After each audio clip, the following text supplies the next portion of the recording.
রুদ্র চালাকি ধরে ফেলে থানায় এনে রুদ্রকে উচিত শিক্ষা দিল লাবু। হ্যাঁ বন্ধুরা, এমনটাই দেখা যাবে, তাই সম্পূর্ণ জানতে ভিডিওটিতে লাইক দিয়ে চ্যানেলটি সাবস্ক্রাইব করে দেখতে থাকুন। গল্পের শুরুতেই দেখা যাবে রোহিত তমালের রুম থেকে মন খারাপ করে এসে বসলেই তখন ফুলকি বলতে থাকে, এই ধানু দিদি, আমি একটা কথা বলবো, বকবে না তো? তখন ধানু বলতে থাকে, নিশ্চিত তুমি অদ্ভুত কিছু বলবে, তাই না ফুলকি? তখন ফুলকি বলতে থাকে, আসলে তমল দাদার মনটা তো আর ভালোবাসাটা তো আর ঈশিতা দিদি বুঝলো না, তাই তমাল দাদার জন্য অন্য কাউকে নিয়ে আসলে ভালো হতো না, যে কিনা তমাল দাদাকে বুঝবে, তমাল দাদা খেয়াল রাখবে। তখন ধানু বলতে থাকে, ফুলকি তুমি কি গো, ছোটদার এমন অবস্থা, এর মধ্যে তুমি ছোটদার বিয়ের কথা ভাবছো? তখন ফুলকি বলতে থাকে, ভাবতে তো হবেই ধানু দিদি, না হলে যে বড্ড দেরি হয়ে যাবে। তখন রোহিত বলতে থাকে, ব্যাস, ওস্তাদি শুরু হয়ে গেল, তাই না? তখন ফুলকি বলতে থাকে, না না স্যার, আপনি তো শিখিয়েছেন সব সময় আগে আগে সবটা ঠিক করা উচিত, না হলে তো উল্টো দলের মানুষটা সুযোগ পেয়ে যাবে। তখনই রোহিত বলতে থাকে, ফুলকি দাস না বড্ড পাকা পেকেছে। তখন ফুলকি বলতে থাকে, না স্যার, আসলে আমি যখন অসুস্থ হয়েছিলাম তখনও কেউ একজন ছিল আমার পাশে, আপনি ছিলেন। আপনি অসুস্থ ছিলেন তখনও আমি ছিলাম। তেমন তো তমাল দাদার পাশেও কেউ একজনকে থাকা দরকার, যে কিনা তমাল দাদার সব কথা শুনবে, সব কথা বুঝবে। মনের কথা বলার জন্য তো কাউকে একজন থাকতে হবে, বলুন? তখন ধানু বলতে থাকে, দা ভাই, ফুলকি কিন্তু একদম ঠিক কথা বলেছে, কিন্তু ফুলকি, সেটা না পরে ভাবা যাবে, ঠিক আছে? ঠিক তখনই ডক্টরকে দেখে রোহিত আর ফুলকি আর ধানু এগিয়ে যায়। তখন ডক্টর বলতে থাকে, কি তমল রায় চৌধুরীর সাথে দেখা হলো? তখন রোহিত বলে, হ্যাঁ হ্যাঁ, দেখা হয়েছে। তখন ডক্টর বলে, উনি তো একদম ঠিক হয়ে গেছে, ডিসকাসও করে দেবো। তখনই রোহিত বলতে থাকে, আচ্ছা পরশুদিন আমরা নিয়ে যেতে পারবো তমালকে? তখন ডক্টর বলতে থাকে, হ্যাঁ হ্যাঁ, কালকে চলে আসবেন, ডক্টর বসুও থাকবে, কথা বলা যাবে। তখন রোহিত বলে, ঠিক আছে। তারপর রোহিত ফুলকিকে বলতে থাকে, অংশুদার সঙ্গে কথা বলতে হবে, আসলে অংশুদার চার্জশিটটা তৈরি করে ফেলেছে, ঈশিতাকে নবাবগঞ্জ থানায় নিয়ে যাবে। তখনই ফুলকি বলতে থাকে, আচ্ছা স্যার, আপনার কি মনে হয় রুদ্ররূপ সান্যালের ব্যাপারে এত কিছু চিংড়ি দিদি বলে দিল, সে কি কোনো রকম বদলা নেওয়ার চেষ্টা করবে না? তখন রোহিত বলতে থাকে, সেটা তো নেবেই ফুলকি। তখনই ফুলকি বলতে থাকে, আমাদের সতর্ক থাকতে হবে স্যার। ওইদিকে দেখা যাবে বড়বাবুর কাছে থানায় নিয়ে আসে ঈশিতাকে অংশু। তখনই অংশু এসে বড়বাবুকে বলতে থাকে, বড়বাবু, এই যে ঈশিতা ম্যাডামকে নিয়ে এসেছি, ওনার জন্য একটা আলাদা সেলে ব্যবস্থা করতে হবে। তখনই বড়বাবু বলতে থাকে, কেন কেন অংশুমান, ওনার জন্য আলাদা সেল কেন? এমনিতেই তো নবাবগঞ্জে যে সেলের অবস্থা কম, তুমি তো জানো। তাহলে? তখন অংশু বলতে থাকে, কেন স্যার, সেই সময় ঠাকুর বাবাকে তো আলাদা সেলে রাখা হয়েছিল, তাহলে ওনাকে কেন রাখা যাবে না? তখনই বড়বাবু অবাক হয়ে যায়। তারপরে অংশু বলতে থাকে, এই যে ডিসি সাহেবের আমি পারমিশন নিয়ে এসেছি, স্পেশাল পারমিশন।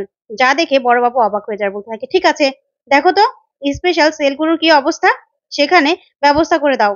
তখনই কনস্টেবলরা ব্যবস্থা করতে যায়।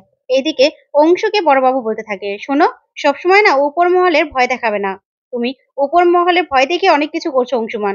তখন অংশু বলতে থাকে, কি করব স্যার, এখানে যদি আপনারা ঠিকঠাক মতো কাজ করতেন তাহলে তার উপর মহলের সাথে আমার যোগাযোগ করতে হতো না।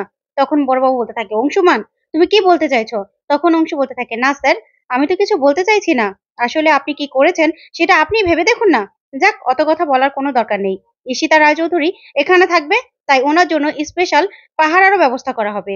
তারপরে ঈশিতাকে সেলে নিয়ে যায় অংশুমান, নিয়ে জেলের মধ্যে ঢুকিয়ে বলতে থাকে, তোমরা এখানে পাহারা দেবে, ঠিক আছে?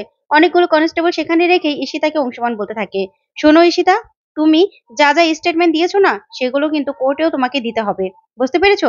তখন ঈশিতা বলতে থাকে, আচ্ছা অংশুদা, তোমার কি মনে হয় যে আমাকে রুদ্রদা কোর্ট পর্যন্ত যেতে দেবে, তার আগেই শেষ করে দেবে? তখন অংশু বলতে থাকে, না, কিচ্ছু করতে পারবে না, আমি আছি তো, সব রকম সুরক্ষার ব্যবস্থা আমি করব, তুমি শুধু তোমার স্টেটমেন্ট ঠিক রাখবে। তখন ঈশিতা বলতে থাকে, ঠিক আছে।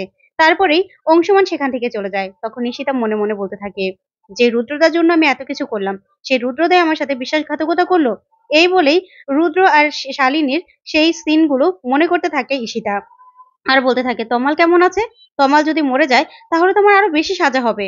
আমি যে কেন রুদ্ররূপ সান্যালের পাতা ফাঁদে পা দিয়েছিলাম কে জানে, এখন আমার কি হবে কে জানে, কিছুই বুঝতে পারছি না। ওইদিকে দেখা যাবে তমালকে বাড়ি নিয়ে এসেছে রোহিতরা। তারপরে তমালকে খাটের উপরে বসিয়ে দেয়। তখন তমাল বলতে থাকে, কেউ তো একজন থাকো, না হলে আমি কার সঙ্গে কথা বলবো? তখন সবাই এক এক করে চলে গেলেই ফুলকে ধানুকে বলতে থাকে, দেখেছো ধানু দিদি, আমি কি বলেছিলাম, কেউ একজনকে দরকার কথা বলার জন্য, যে কিনা কাপড় চোপড় চেঞ্জ করে এখানেই থাকতো। তখন ধানু বলতে থাকে, ফুলকি, এখন এসব কথা বলো না, চুপ করো তো। তারপরে সবাই বাইরে গিয়ে কথা বলতে থাকে। তখনই মাস্টার মশাই, হৈমন্তী ওরা আসে। তখন মাস্টার মশাই বলতে থাকে, কি রে রোহিত, তমালকে নিয়ে এসেছিস তো, কোনো সমস্যা নেই তো? তখন রোহিত বলতে থাকে, না না জেঠুমণি, সব ঠিক আছে। তারপরে হৈমন্তী যায়, গিয়ে বলতে থাকে, তমাল বাবা, তুই ঠিক আছিস তো? তখন তমাল বলে, হ্যাঁ হ্যাঁ জেঠিমণি, আমি ঠিক আছি, তোমরা চিন্তা করো না। তখন জেঠিমণি বলতে থাকে, তমাল, তোর সঙ্গে ঈশিতা যেটা করেছে খুব খারাপ করেছে বাবা, আমার খুব খারাপ লাগছে। কিন্তু এই সব কিছু কিন্তু রুদ্রর উপরেও চাপিয়ে দিতে পারে না। রুদ্র অন্তত রায়চৌধুরী বাড়ির সবাইকে পুড়িয়ে মারতে চাইবে না। তখনই এদিকে মাস্টারমশাই সবটা শুনে রেগে যায় আর বলতে থাকে, তুমি চুপ করবে হৈমন্তী, তুমি চুপ করবে। ছেলেটার এই অবস্থা, ছেলেটাকে এখনো সুস্থ হতে হবে, আর তুমি কিনা আসলে তোমার জামাইয়ের তদারকি করতে। একদম তার হয়ে কথা না বলে পারছো না, তাই না? তখনই তমাল বলতে থাকে, থাক না জেঠিমণি এসব কথা।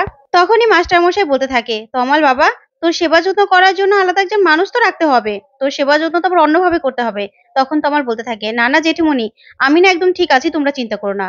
ওইদিকে ঠিক তখনই সেখানে চলে আসে ঝিনুক। ঝিনুক এসে বলতে থাকে, তমাল বাবু ঠিক আছে? তখন ঝিনুককে দেখে সবাই এগিয়ে যায়। তারপরেই তমালের মা বলতে থাকে, হ্যাঁ ঝিনুক, এখন তমাল ঠিক আছে। তখন ঝিনুক বলতে থাকে, আমি কিন্তু ভাইয়ের কাছ থেকে সবসময় খবর নিয়েছি। তখন সেখানে কাবেরী বলতে থাকে, আসলে তমালের জন্য না একজন লোক লাগবে, যে কিনা তমালের সেবা যত্ন করতে পারবে। ঠিক তখনই ঝিনুক বলতে থাকে, আচ্ছা মাসিমণি, আমি কি কোনো হেল্প করতে পারি? আসলে আমি যখন গুপ্ত দলে ছিলাম, আমি টুকটাক নার্সিংটাও শিখেছিলাম নিজেদের সুরক্ষার জন্য। তাই আপনারা চাইলে আমি সেবা যত্নটা করতে পারি। তখনই ফুলকি বলতে থাকে, হ্যাঁ হ্যাঁ, তুমি পারবে তো দিদি? তখন রোহিত বলতে থাকে, হ্যাঁ তুমি থাকো, তাহলে তো ফুলকি দাসের ওস্তাদিটা বেশি বেড়ে যাবে। তখন ফুলকি বলতে থাকে, বেশি বাড়াবাড়ি করছেন স্যার। তারপরে ঝিনুক তমালের সঙ্গে কথা বলতে যায়। ওইদিকে দেখা যাবে অংশুমানও আসে। আসলেই সেখানে অংশুমান এসে বলতে থাকে, সব ঠিক আছে তো পারমিতা? তখন পারমিতা বলে, হ্যাঁ হ্যাঁ ঠিক আছে, চিন্তা করো না। তখনই রোহিত বলতে থাকে, আচ্ছা অংশুদা, ঈশিতাকে নিয়ে এসেছো তো? তখনই অংশু বলতে থাকে, হ্যাঁ হ্যাঁ নিয়ে এসেছি, আলাদা সেলে রাখার ব্যবস্থা করেছি, আর সুরক্ষাও বাড়িয়ে দিয়েছি। তখন ফুলকি বলে, নিশ্চয়ই বড়বাবু বাধা দিয়েছিল? তখন অংশু বলতে থাকে, হ্যাঁ তা তো বাধা দেবেই, তা আবার বলতে। তখন ফুলকি বলতে থাকে, হ্যাঁ এই লোকটা যে কি কে জানে।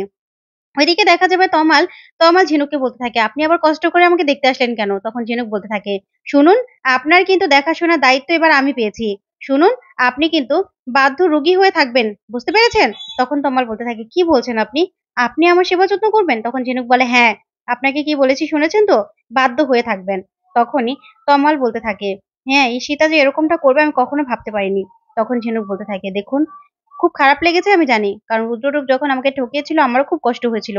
কিন্তু কি করব বলেন? পিছনের সবকিছু তো ফেলে রেখে তারপরে এগিয়ে যেতে হয়, তাই না? এই বলে ওরা কথা বলতে থাকে।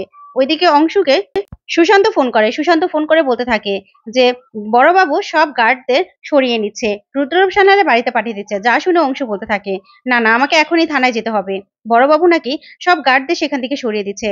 তখনই অংশুমান ছুটে চলে গেলে এদিকে লাবু বলতে থাকে, না এবারও আমাদের চুপ করে থাকলে চলবে না, আমাদেরও এখানে যেতেই হবে। তখন রোহিত, ফুলকি আর লাবু থানায় যায়। ওইদিকে দেখা যাবে রুদ্রকে বড়বাবু বলতে থাকে, স্যার আপনি একটা অ্যাপ্লিকেশন করুন। তখন রুদ্র অ্যাপ্লিকেশন লিখতে চাইলেই তখনই অংশু বলতে থাকে, কি হয়েছে স্যার?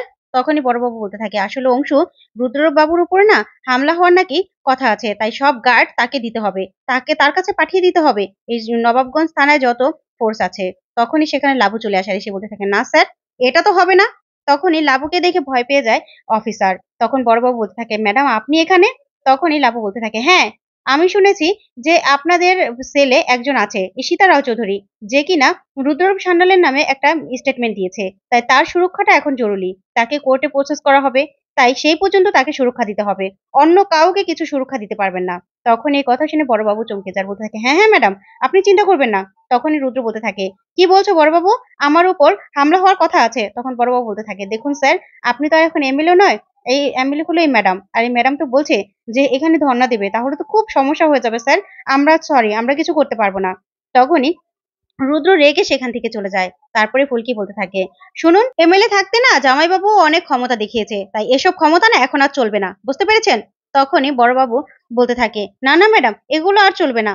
তখনই লাবু বলতে থাকে, তাহলে বড়বাবু ঈশিতা রাও চৌধুরীর ওখান থেকে যেন গার্ড একটাও না সরে। তখন বড়বাবু বলে, না না ম্যাডাম একটু ছড়বে না, আপনি শুধু আমার দিকটা দেখবেন। তখন এই কথা বলে বড়বাবু সেখান থেকে চলে গেলেই অংশুমানকে সেখানে থাকতে বলে দেয় বড়বাবু। তো বন্ধুরা, আজকের আপডেটটি তোমাদের কাছে কেমন লাগলো কমেন্ট করে জানাও। ধন্যবাদ।